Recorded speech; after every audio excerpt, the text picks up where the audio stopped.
معاكم مؤمن شلبي وحلقة جديدة من برنامجنا وبرنامجكم خواطر زملكاوي. في لقاء شمينا فيه ريحة الفن والهندسة، الزمالك يتخطى دجلة بهدفين مقابل هدف. الزمالك بدأ اللقاء بطريقة إيناسيو المعتادة 4-2-3-1، تشكيل لا يعيبه إلا وجود أسامة إبراهيم المجبر عليه إيناسيو والكائن الخرافي مايوكا. الزمالك في حاجة شديدة للتعاقد مع باك يمين ومهاجم قوي، أو نصعد من فرق الناشئين ونوفر ونجرب بيهم في باقي ماتشات الدوري.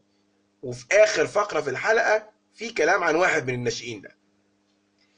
شفنا من الزمالك تنوع في أساليب الهجوم، يعني شفنا الفريق بيفتح الملعب بالعرض قوي وبيرفع عرضيات كتير، وشفنا الفريق بيجمع اللعب على جنب وبينقل كرة سريعة للجنب التاني، ودي اللي جت منها الكرة الجميلة اللي عملها شيكابالا وجت في العارضة. وشفنا الزمالك بيلعب كور في عمق الدفاع، ودي اللي جه منها الجون الأول الجميل جدا جدا جدا. شفنا كمان شيكا يمين وستانلي شمال بيدافعوا بيهاجموا. شفنا أسامة وفتوح بيتواجدوا في المناطق الهجومية والعرضيات مكثفة. صراحة يعني شفنا زمالك بالنسبة للعك اللي كنا بنشوفه زي الفل. بس ده برضو لا يعني ان الزمالك وصل لمرحلة الكمال واننا كده خلاص تمام التمام وجاهزين نحصد كاس مصر ودوري ابطال افريقيا والبطولة العربية والسوبر المصري والافريقي، وبالمرة نوصل نهائي كاس العالم للأندية ونخسر قدام الريال بضربات الجزاء ومصطفى فتحي يضيع. لسه ناقص كتير. إيناسيو لسه لغاية دلوقتي بيجرب وبيحكم على مستويات لعيبة، والدليل شراك مايوكا. الزمالك لسه بيضيع فرص سهلة ومش هينفع في الماتشات الحاسمة في أفريقيا، دي ماتشات اخطف واجري. مصطفى فتحي لسه بيحتفظ بالكورة كتير وبيضيع اللي ما يضيعش. مايوكا بس. على العموم الزمالك في الطريق الصحيح، وزي ما قلنا الحلقة اللي فاتت نصبر شهر واحد وهنشوف زمالك تاني خالص وأقوى بكتير. وعاش الزمالك.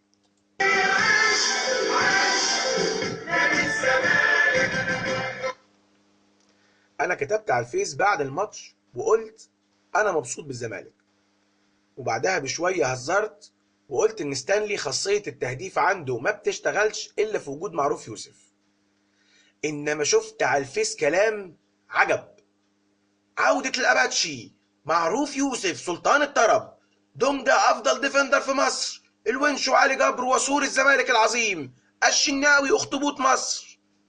في إيه؟ ده فاضل بس نقول على لاعب عندنا الرأس الذهبية وواحد تاني نقول عليها أبو رجل مسلوخة. يا جدعان لعيبة الزمالك كلها على الفيس وتويتر والإنستا وبتشوف وبتقرا اللي انتوا كاتبينه ده، واحنا ما صدقنا انهم يسترجلوا شويه، والكلام ده هيمرعهم علينا تاني، وفي الاخر محدش بيتحرق دمه غيرنا.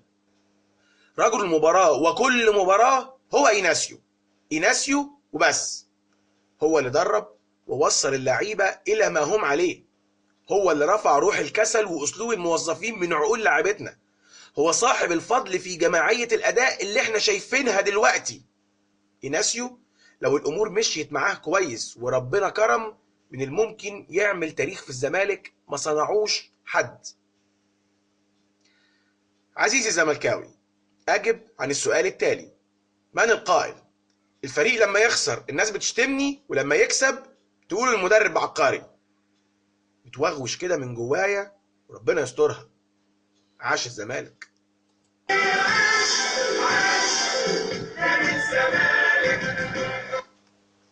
شكرا ميدو، شكرا وادي دجلة، نادي أوروبي فعليا في الدوري المصري. إيناسيو قال إنه بيشكر ميدو ورجالته على إخراج الكورة في لحظة إصابة شيكا ودونجا، برغم إن دجلة كان في وضعية هجمة مرتدة وفي 2 لعيبة من الزمالك بره الموضوع. ليا بس تعليق واحد في الموضوع ده: الناس اللي هاجمت ميدو عشان فرح بالجول بتاع التعادل، حط نفسك مكانه. مدرب درب فرقته على جملة من كرة ثابتة والكرة دي جت جول. ده انت لو في دورة رمضانية وابوك اللي واقف جول في الفريق التاني هتقوم ترقص ومش هتراعي مشاعره عادي. ميدو ما بيعرفش يسيطر على مشاعره. ولكم في لقاء الزمالك وإنبي عبرة. كان الصبح الأسطورة حمادة إمام متوفي، وفي نفس اليوم ولما الزمالك جاب جول ميدو نسي نفسه وجري فرحان بالجول عادي.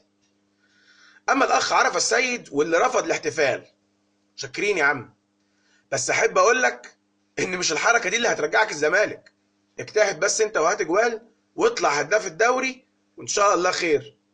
انا عن نفسي كنت شايفك وانت في الزمالك انك لعيب مجتهد ومحترم وليك حق ترجع. والله يا ابني ليك حق ترجع اكتر من ناس تانية رجعت كان عايزه ضرب النار.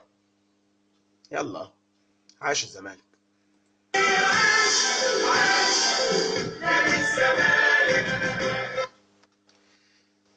فيه لاعب في قطاع الناشئين في الزمالك اسمه يوسف الخطيب، اسمه يوسف عبد النبي نصر الخطيب.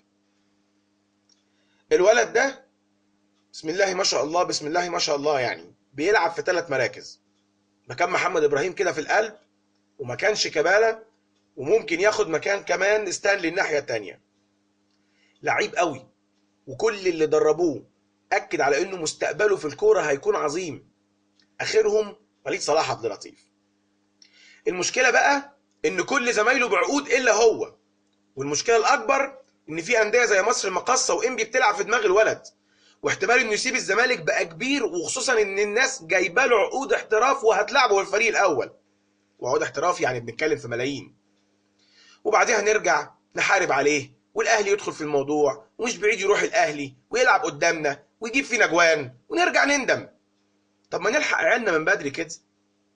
اما من رجل رشيد في قطاع الناشئين بالزمالك ده، يا ساتر، عاش الزمالك.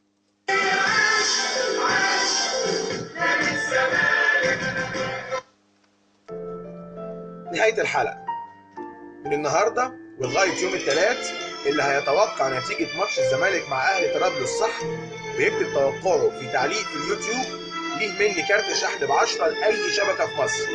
أتمنى لكم الحظ السعيد، ونتقابل إن شاء الله في الحلقة الجاية. أشرف بمتابعتكم ليا على صفحة البرنامج بنفس الاسم على الفيس، خواطر زملكاوي، ولسه مكملين على هاشتاجنا خواطر زملكاوي. نتقابل الحلقة الجاية. أصلي بحبك حب ما حدش حبه لحد، وانت الغالي اللي بقالي سنين بهواك. يا ما فرحني يا ما زعلني وبرضه معاك،